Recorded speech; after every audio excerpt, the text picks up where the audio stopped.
Nasib 7 terpidana kasus Vina. Penantian 8 tahun di penjara menuju titik terang. Setelah menjalani sidang PK, kini nasib 7 terpidana kasus Vina memasuki babak baru. Sebagaimana diketahui 7 terpidana kasus Vina sebelumnya telah berupaya menjalani sidang peninjauan kembali, PK. Dalam sidang PK tersebut, ketujuh terpidana kasus Vina Cirebon tersebut melakukan pengujian bukti bahwa mereka tak bersalah dan tak terlibat dalam kematian Vina dan Eki pada 2016 silam. Upaya 7 terpidana tersebut juga ditempuh disusul dilakukan Sudirman, terpidana kasus Vina. Sidang PK 7 terpidana dan Sudirman telah berakhir pada Oktober tahun 2024 lalu. Setelah sidang PK itu digelar, kini kasus Vina memasuki babak. Dikutip dari tayangan TVNI News, berkas sidang PK terpidana kasus Vina itu telah disampaikan ke Mahkamah Agung, MA. Dalam mekanismenya penyerahan berkas sidang PK terpidana kasus Vina itu pun harus melalui proses 2 tahap. Setelah berkas diserahkan ke MA, akan ada jeda waktu antara sidang terakhir dan pengiriman berkas. Hal itu disebabkan oleh proses pengecekan kelengkapan berkas. Hal ini diungkap oleh Wakil Ketua Pengadilan Negeri Cirebon, Agus Ardianto, dalam wawancara di kantornya, Jumat, tanggal 8 November tahun 2024. Agus menyatakan setelah penunjukan majelis hakim dan proses pemeriksaan, berkas telah dinyatakan lengkap. Berdasarkan keputusan Mahkamah Agung nomor 207 tahun 2023 tentang petunjuk teknis administrasi pengajuan upaya hukum, berkas PK ini telah dikirim ke MA pada tanggal 28 Oktober tahun 2024 melalui sistem elektronik pengadilan. Namun, untuk berkas terpidana Sudirman dikirim pada tanggal 1 November tahun 2024. Setelah berkas lengkap, maka babak baru nasib terpidana kasus Vina itu akan diuji di sidang MA. Juru bicara Mahkamah Agung, Yanto menjelaskan mekanisme sidang PK yang nantinya dilakukan MA untuk meninjau kasus Vina dan terpidananya. Yanto mengungkap bahwa pihaknya telah menerima 3 berkas pada tanggal 4 November tahun 2024 lalu. Yanto menjelaskan berkas tersebut secara terpisah karena dari pihak pemohonnya. Setelah berkas terpidana kasus Vina diterima, Mahkamah Agung selanjutnya akan segera melakukan penunjukan majelis hakim sebelum persidangan dimulai. Menariknya, penunjukan majelis hakim akan dilakukan secara digitalisasi. Sementara itu setelah majelis hakim ditentukan, waktu sidang PK para terpidana kasus Vina itu juga ditentukan majelis. Namun, Yanto memastikan biasanya sidang PK di MA harus diselesaikan paling lambat 90 hari. Terlebih kasus Vina tersebut telah menjadi perhatian khusus publik di tanah air. Elza Syarif tagih bukti penyiksaan para terpidana kasus Vina Cirebon. Terlanjur kasus Vina Cirebon disebut ada tindak kejahatan HAM, Elza Syarif kini muncul dan malah membantah semuanya. Pengacara Ibtu Rudian itu menyebut dugaan penyiksaan terhadap para terpidana adalah fitnah belaka. Seperti diketahui Komnas HAM mengungkap ada 3 pelanggaran HAM di kasus Vina Cirebon, yakni pelanggaran hak atas bantuan hukum, pelanggaran hak atas bebas penyiksaan dan perlakuan kejam dan tidak manusiawi, serta pelanggaran terkait proses penangkapan yang sewenang-wenang dan penahanan.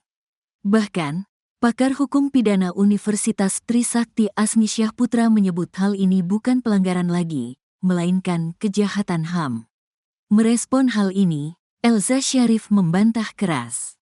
Tidak benar, ya buktikan, jangan asal ngomong, seru Elza di acara yang sama. Elza beralasan para terpidana itu hanya 31 jam berada di Polres Cirebon Kota, kemudian dikirim ke Polda Jabar. Yang nyiksa Polres Cirebon atau Polda Jabar. Kalau di Cirebon, cuma 31 jam, kata Elza. Menurut Elza, kesaksian Aldi yang mengaku mengalami penyiksaan itu hanya omongan semata tanpa dibuktikan dengan visum atau bukti lain. Bawa dong ke dokter, di visum dong.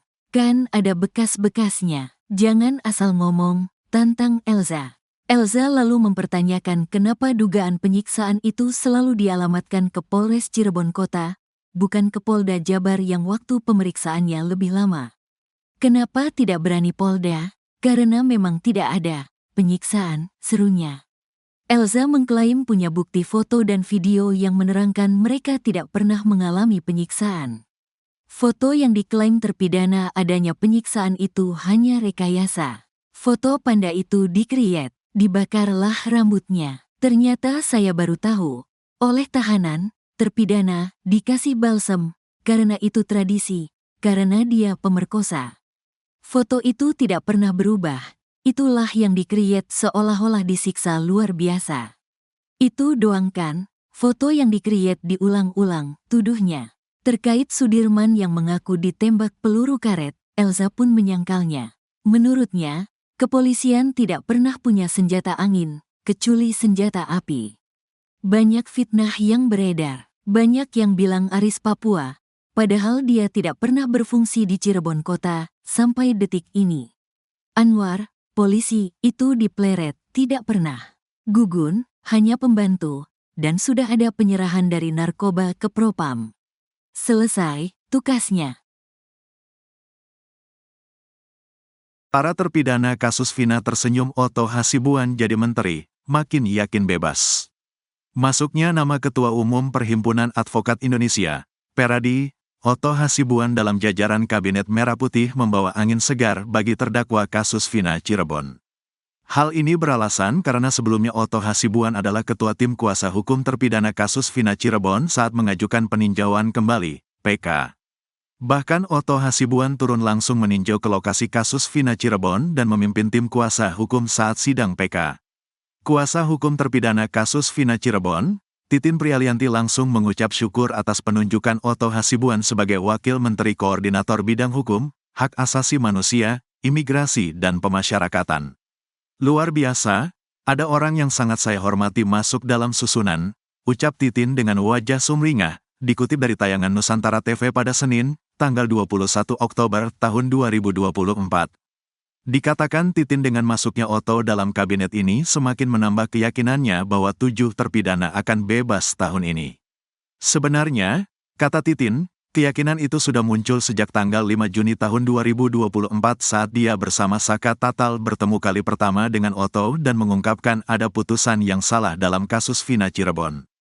Setelah bertemu Otto itulah, dia yakin akan ada perubahan nasib yang luar biasa bagi terpidana kasus Vina. Apalagi saat ini, yang sangat saya hormati, masuk kabinet, yang betul-betul akan sangat berpengaruh terhadap kebebasan terhadap 7 terpidana. Ini seperti seluruh alam mendukung terhadap kebebasan 7 terpidana, ungkap Titin, masih dengan senyuman mengembang. Hal serupa diungkapkan Jutek Bongso, kuasa hukum terpidana kasus Vina lainnya. Dikatakan Jutek, kasus ini sudah semakin terang dengan banyaknya bukti, saksi dan fakta-fakta baru yang terungkap di sidang PK. Dia menaruh harapan besar bagi Presiden dan jajaran Kementerian Hukum dan HAM di bawah kepemimpinan Menko Yusril Ihza Mahendra dan Wamenko Otto Hasibuan akan bisa membawa angin segar penyelesaian kasus Vina. Karena Pak Otto, tentu paham betul apa yang harus dilakukan Kemenko Hukum dan HAM untuk membuat terang kasus ini. Kami berharap banyak akan membawa angin segar untuk ke depan, katanya. Harapan serupa juga disampaikan mantan Kabareskrim Komjen, Purn. Susno Duwaji. Susno berharap pemerintahan baru, Prabowo dan Gibran bisa mewujudkan penegakan hukum dan keadilan, seperti yang disampaikan Presiden dalam pidato pertama usai dilantik. Mudah-mudahan hal ini benar-benar terwujud, katanya. Menurut Susno, ujian pertama pemerintahan ini adalah kasus Vina Cirebon. Menurutnya, kasus Vina ini bisa cepat teratasi kalau Presiden mau berbicara dengan Ketua Mahkamah Agung agar kasus ini dipercepat. Tidak menunggu 3 bulan. Ini sudah kelihatan kalau Presiden bilang ke Ketua MA, akan didengar. Dan kita yakin ini akan dipercepat, katanya.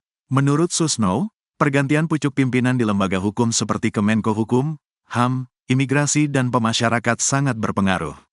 Kita penuh harap bahwa pidato tidak hanya sekedar pemanis, tapi betul-betul dilaksanakan Presiden, pembantu Presiden seperti Menteri, Jaksa Agung, Mahkamah Agung dan Polri merespons.